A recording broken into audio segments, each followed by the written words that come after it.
Let me just give you 5 quick items to make sure that you get the maximum result. Real simple. I'm going to do it real quick because we got to finish. The difference in people, the difference in performance, the difference in the final result, the outcome, is it usually dependent upon skill? Is that what makes one person better than another? Yes or no? How many have seen someone with unbelievable innate skill get wiped out by an athlete, a person, a business individual who clearly had less skill? How many have seen this happen? Say aye. It's our ability to maximize. We said on day 1, leaders are what transform organizations. You want to grow this company, you want to transform this company, leaders do it. A leader doesn't mean everybody else follows you. It just means that you have a higher what? A higher standard than anybody else does. What'll make you the leader is when you have a higher expectation, not of other people. Anybody can do that. Of whom? Of yourself. So if you want to know what does it take to take things to the highest level, what's going to take to change my business permanently, not temporary, you can go home and you can install some of these strategies, skills, tactics, tools, insights, and see a significant change. But if that change is going to be a lasting company of value that keeps growing, then the things you've learned here have to become the standard for your organization, not something you did for a period of time. Whenever you look at somebody and say, why are they more successful than anybody else? It's always because of step 1, they've raised their standard. If you go back home and you want to change your life in any way, personally, professionally, or your company, as boring as it sounds, as stupid as it ain't it sounds, you might say, I spent all this time, this energy, this money, and you're going to tell me to raise my standards? Yes. Because even though that's not sexy, it is the only thing that creates lasting change.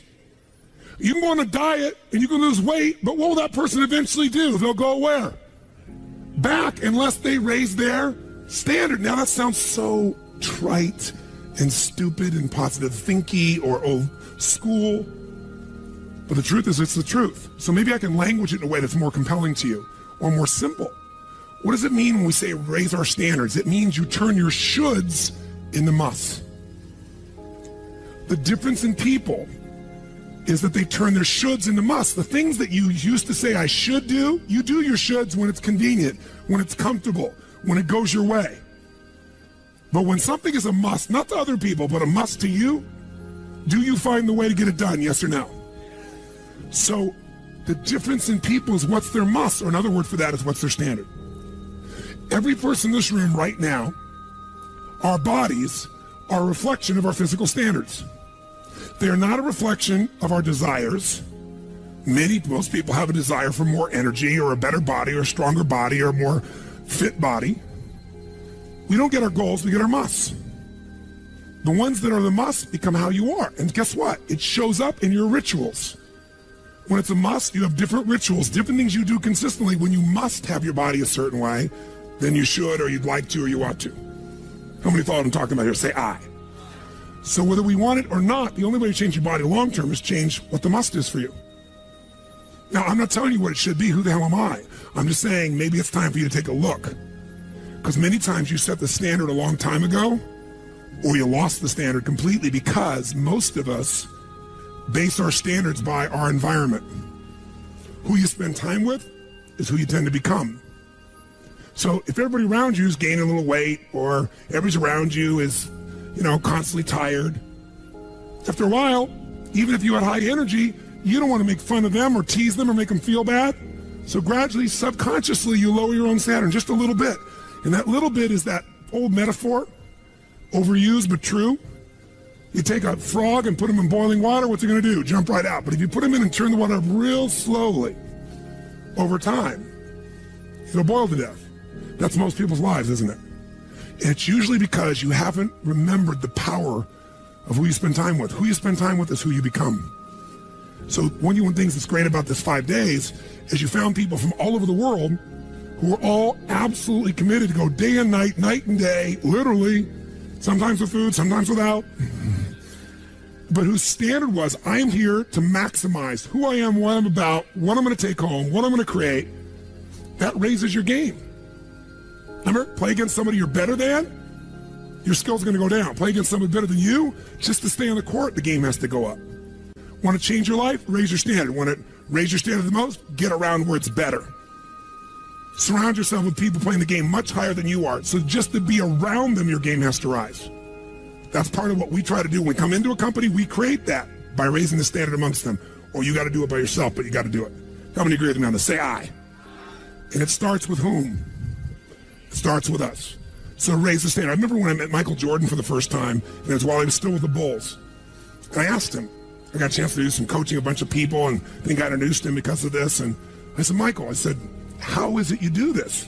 I mean, you're the best that's ever lived at this stage. Got to ask the same question of Wayne Gretzky. And interesting, Wayne Gretzky, I had read someplace and he gave me the same answer. I asked him the same thing. You're not the fastest. You're not the strongest. You're not, you don't, how is it you're the great one when you're not the fastest, the strongest, the quickest? And he said, well, Tony, I appreciate the compliment, but he said, I think one of my advantages is most people skate to where the puck is, and I skate to where the puck is going. The power of what? Anticipation. He knows the pattern. With Jordan, his standard was, I asked him, he said, Tony, everybody, I said, what makes you the best? Is it natural ability? Is it talent? Is it skill? Is it God-given? Is it strategy? What is it? He said, Tony, I think I can say this to you without it sounding like hyperbole. He said, I have got unbelievable natural skills. But he said, study my history and you'll know why I am who I am. I did not make the high school varsity team when I was a sophomore in school. High school, I got cut. He said, I had a lot of natural talent, but the greatest gift of my life was a coach who said, you're not on the team. And I looked at him, I laughed at him. I said, you got to put me on the team. I'm the most talented guy out there. He said, no, you're not. He said, you have a lot of natural talent, but you have no heart, no absolute commitment, no real drive. You're not on my team.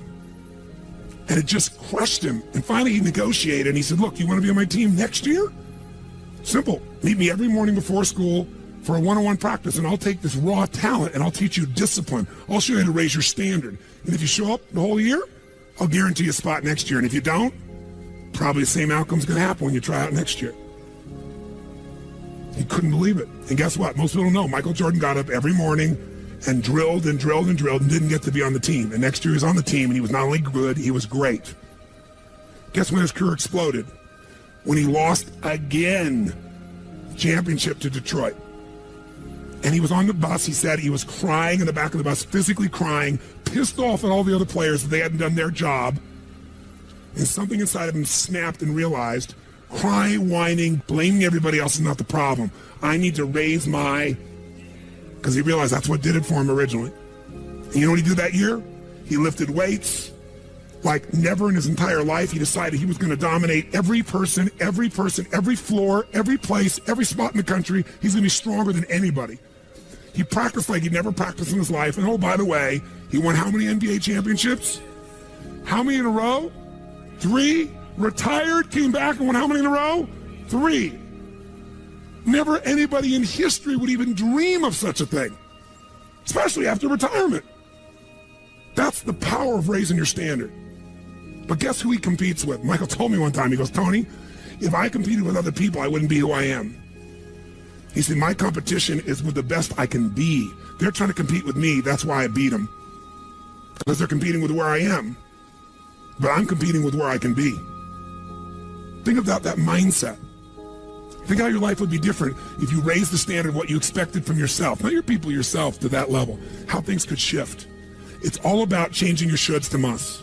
It's all about going back and saying, this is how it's going to be. It's like when Gary Vee was here and he was guys were saying, man, I'm working so hard, man. I work from 9 to 6. He goes, yeah, what are you doing from 8 to 2? 8 p.m. to 2 a.m. That's when you master your craft. I always say to people, it's what you practice in private that you'll be rewarded for in public. People say, oh my God, you have this great ability, this great skill. They didn't see all the hours. This class, this course, I know tons of the stuff like the back of my hand. But if you talk to my team who's exhausted, they'll tell you we're up to 4 a.m. almost every night. To be able to figure out how to provide for you a life cycle and get it to be real so you can think about Nike and give you accurate information about when did they really get to young adult, when they fall down. We had to make phone calls, read financials, do all kinds of stuff. We did all that stuff. We were doing all these things, and we've accomplished so much, and I figured out how to make it even better. That level of commitment is what makes you great at what you do and gives you that little edge that makes you stand out from everybody else. And that standing out is what makes somebody absolutely own an industry or brand themselves like nobody else in the world. That process is what this is about. Raise your standard. When you got to go home, you got to say, where are we going to raise the standard? What am I going to take that's been my should and make it absolute must? Where are we going to do that as a team and how are we going to pull it off? Now, who here has ever, by the way, your income right now is a result of your standards as well.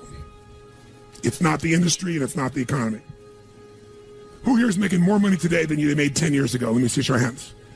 How many feel like it's not enough today? Let me see your hands. And how could that be? Real estate's so cheap now. Computers are cheaper than they were then. You get so much more for your money.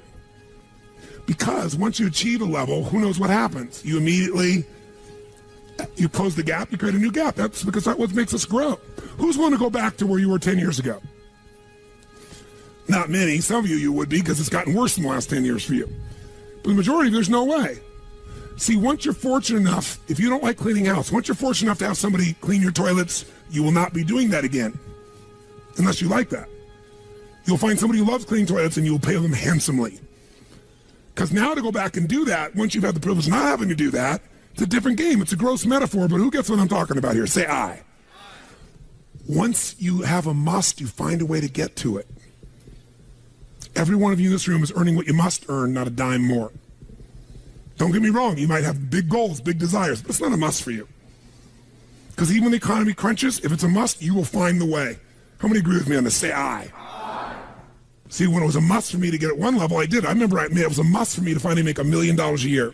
I had my son Jarek going to be born. I swore I would never have a child unless I was financially set, and I wasn't financially set, and he was on his way. I went from $38,000 a year to making $1 million a year in the next 12 months. That was all BS. In my head, I thought all my growing up, all the pain was because my parents fought because there was no money. They would have fought anyway. Because I believed that, though. I raised the standard, made it happen. And then I made $1 million a year for 7 straight years. Even though I built 5 more companies, even though I was helping more people, I made the same amount of money. Guess why? That was my must. At some level above that, seemed greedy.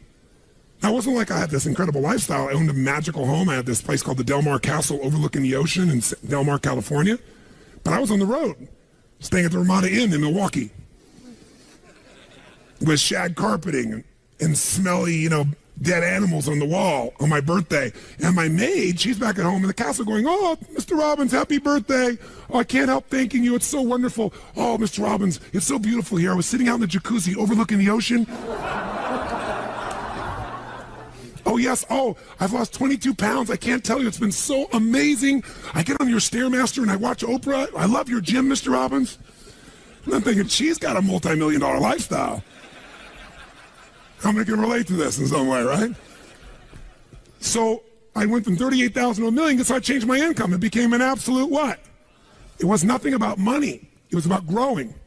Because I knew to make more, I'd have to help more people. I'd have to expand. And I came with this goal. I wanted to feed all the people in San Diego that were homeless. First, my goal was 1/3 of the homeless people. And then my goal was everybody. I said, if I can go from 38,000 to $1 million, I should be able to go from $1 million to $3 million in 3 years. And I did it in 12 months. I found the why. I found the reasons. I got a different RPM. But it became a must for me, not a should. You're meeting your must, my friends. Maybe it's time to change your must. Some people's must is to survive. Some people's must is to be okay. Some people's must is to have freedom. Some people's must is to have more than they could possibly spend. Some people's must is take care of everybody around them. Whatever your must is, you're going to get it. When you leave here, get clear on your must.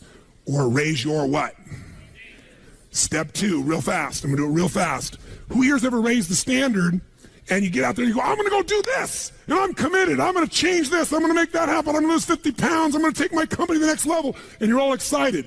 And then all of a sudden this voice in your head goes, who are you kidding? Who's ever had one of these? Raise your hand. Say I.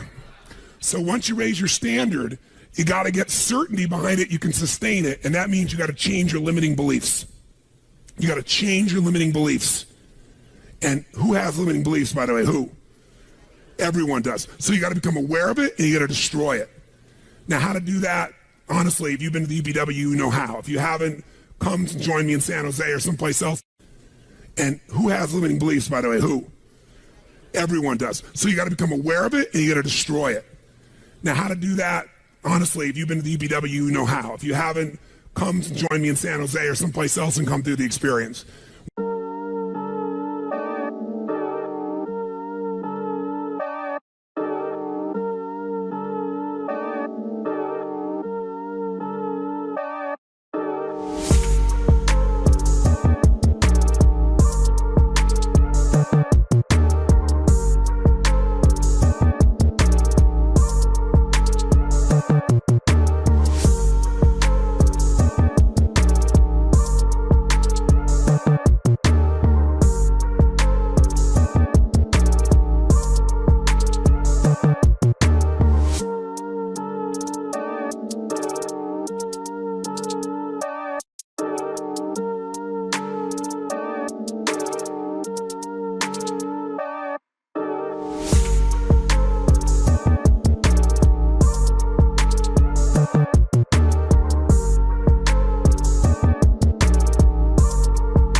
that waiting on me. Haters think they gaining on me. Sitting in purple rain and folding origami. Oracles surround me, each one more astounding. Still handle my biz. Just got a channel climb up to the level. The damage I really can make is a trip. Doing figure eights. Ace, are you coming back now? But it's way too late. Just tryna be grateful, just tryna be great. Yeah, and one thing it taught me is this is the moment to get it. So have faith and don't hesitate. Where my bad girls at? Bad girls at? From the front to the back, front to the front to the front to the front to the front. But it work right now, work right now. Put it work, let me see, put it work. Put it work, let me see, put it work. Work. Put it work.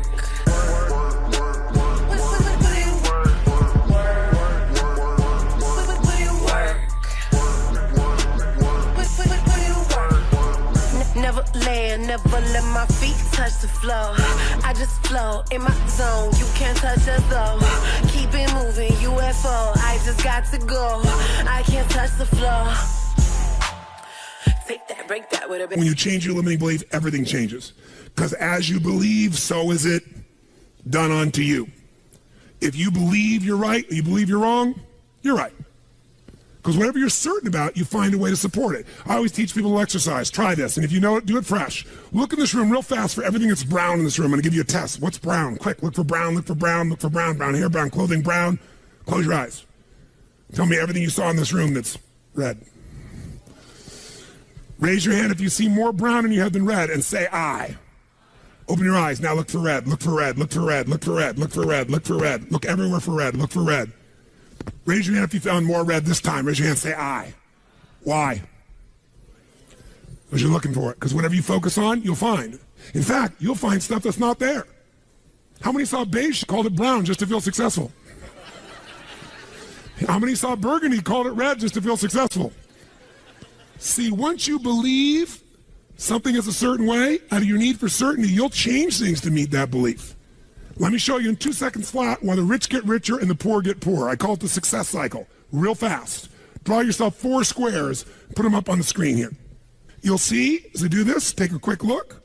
You'll notice you've got the word potential up in the left-hand square. Up in the right-hand square is the word action. Bottom right is the word results. Bottom left is the word belief, or another word for that would be a sense of certainty. Potential, action, belief, results. And notice there's arrows in a clockwise fashion where they just keep feeding each other over and over and over again. So again, it's potential, action, results, belief, or another word for that would be certainty. Now, did you ever notice how rich people tend to get richer and poor people to get poorer? And I don't just mean rich in financial terms. I mean people that are rich emotionally. Do you ever notice how happy people tend to get happier? And depressed people tend to get more depressed? How many found this to be true? Say I. It's because the power of momentum and what I'm about to show you. So let me show you something here. What's the potential of any human being? You tell me, quick. Unlimited. Do most people's results reflect that true potential? Yes or no? No way. Why? Because most people aren't taking enough what?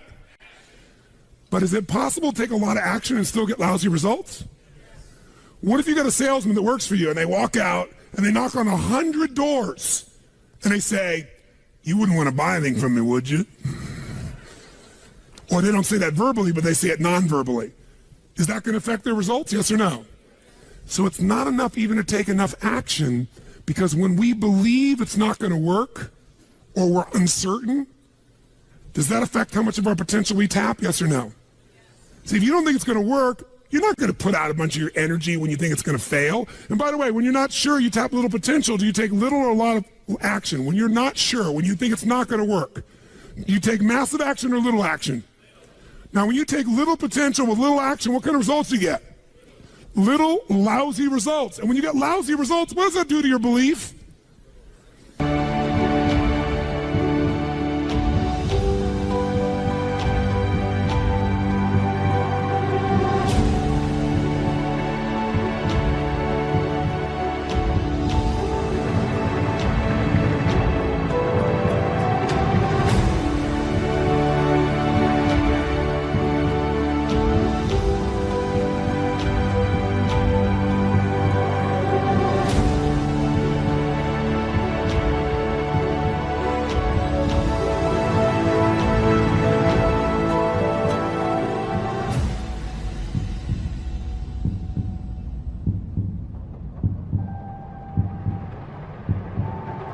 They go, see, I told you it wasn't going to work.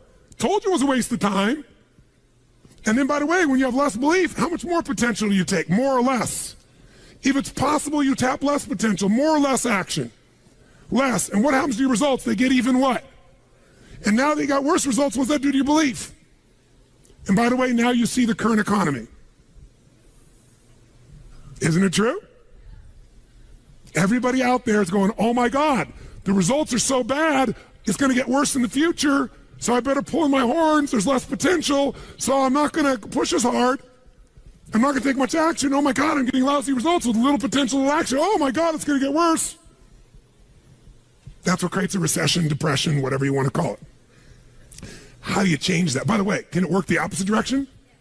What would happen if something inside you gave you so much certainty inside of you that you felt absolutely certain that recession was your friend, that the worst economy for you was the greatest time on earth, that all you had to do is manage your state and apply your fundamentals and immerse, stay coached so you don't get off the target, keep taking action, and you could own your business and you go to other people's businesses. How many believe that, by the way, now? Say aye.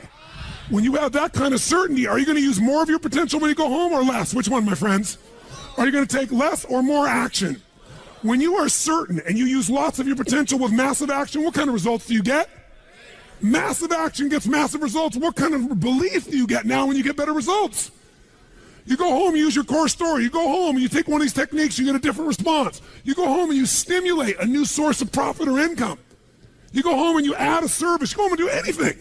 And it works. Your brain goes, yeah, it works. Now, by the way, at Home X, we went in there. Thank God we went in there because they took our stuff and it looked like it wasn't working. Do you remember that? Yes. Because some people there didn't want the change to happen. So we had to dig in and find out it was working. We knew you can't take action. You can't sow that seed and reap nothing. So we uncovered what was really going on. You're going to have to watch for the same thing, depending upon the size of your organization. But bottom line, when you get great results, belief gets stronger. Now you're totally certain. Are you going to use more or less potential, my friends? Which one? More. You're going to take even more what? Going to even greater what? Even more certainty. And now what happens to your business? Boom, boom, boom, boom, boom, boom, boom. And now you have a different momentum. And so your economy does not have to reflect the economy. You get to create your economy. You get to decide whether you freeze to death or ski or snowboard. It's winter, but you can have the best time of your life. It could be a sunny, beautiful, magical time. But what you got to do is you got to manage this process. In order to do it, you got to change your limiting beliefs. And this week has been about doing that by giving you so many tools and examples that you'll be immersed. But I promise you when you go home, all this is going to be tested. A, because all the stuff that's waiting for you after being gone for 5 days. B, all the people there you work with, their limiting beliefs, whether you have one employee or two because you're an army of one or two people, or whether you got 10,000. And so you have to be able to implement. This, by the way, is, I'm not here to sell you, bring us in if we can help. Do you think we could help? Yes or no? Yes or no? Bring us in and we'll do it. Or get your team together and find a way to make sure this momentum goes in the right direction. Make sense? This is the must. If you have this high standard, but you don't really believe because the momentum's in the wrong direction, having the tools will be worthless. That's where certainty, that's where everything else we teach, that's what I do in my events, that's where you guys have been there before, that's what you got to bring to the table. What are the 5 keys for integrating this? Number 1, you got to go home and raise your what? Come on, guys, raise your what?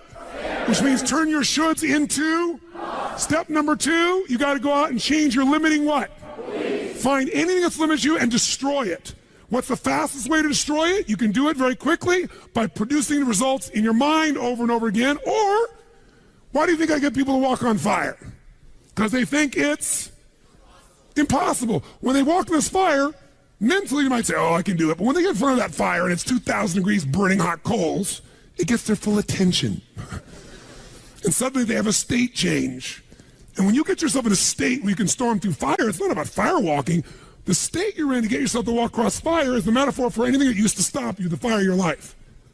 And by the way, when you cross fire and you're on the other side doing something you once thought was difficult or impossible, it's that easy. Your brain goes, what else can I do that I thought was impossible? It's unbelievable. It's not intellectual, it's emotional. Plus, after fire walking, cold calling is not a problem. You get the idea, ladies and gentlemen? All right? So what we're really talking about here is changing your beliefs. Now, here's the third key. If you're going to get maximum results, you got to model what works.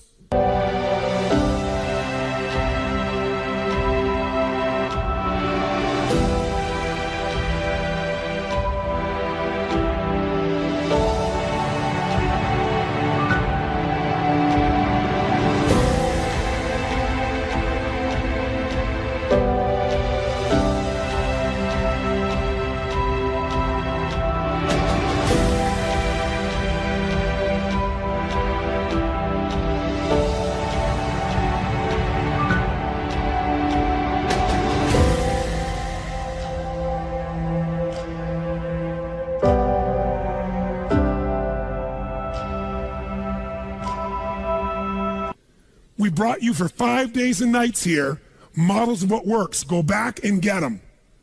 Now, here's where the challenge is. How many got tons to do in your normal list of things to do when you go home? How many got a lot to do? Say aye. How many have a lot of outcomes you got to go after? Say aye. How many have the same amount of time you had before? Say aye. So in your business, if you need something to get done, you get it done because it's an absolute what? Or you hire someone to get it done. Hire us, hire someone else, get somebody inside. But are these things you're going home with musts or shoulds? Which one? Do whatever it takes. You say, I don't have the money. You don't have the money not to. Forget us. Hire somebody as an individual who knows what they're doing and put them in there. Leverage yourself. The only way you're going to get the game bigger is by taking a little bit of what, my friends? Risk. But that means get yourself some resources. Be resourceful enough to get the resources. What's great about this? What is this opening? What is this creating? What's possible? What have I not seen? This is going to make me see. What have I learned from this? What can I learn from this? What am I willing to do to still have it the way I want it? That's the fourth step. You intensify, and you innovate. And then there's the final fifth step. And that fifth step's really simple, my friends. And that is step up and give. Step up and give more than anyone else could possibly expect. The ultimate transformation happens when you stop trying to get and you start to give. Whenever you're at your best, you're giving. I remember so vividly driving in my car, my Volkswagen Bug, and I was struggling, and I was 19 years old. I was driving on a freeway in San Gabriel Valley, the 210 freeway, I'll never forget. And it's midnight, and I'm frustrated. I felt like I tried everything, and I had these big hits, like the one you just saw. And nothing was going my way, and I was frustrated, and I kept thinking, how come I'm not getting what I want? And all of a sudden, it just hit me on the freeway. I pulled over the side. It was almost midnight, no cars really around, grabbed my journal, and I wrote, and I still have the journal to this day from when I was 19 years old, full page, and I wrote, the secret to living is giving. And I realized why I wasn't doing well. Because I all focused about what I wasn't getting. I was not focused on what I was not giving. And the whole game changed.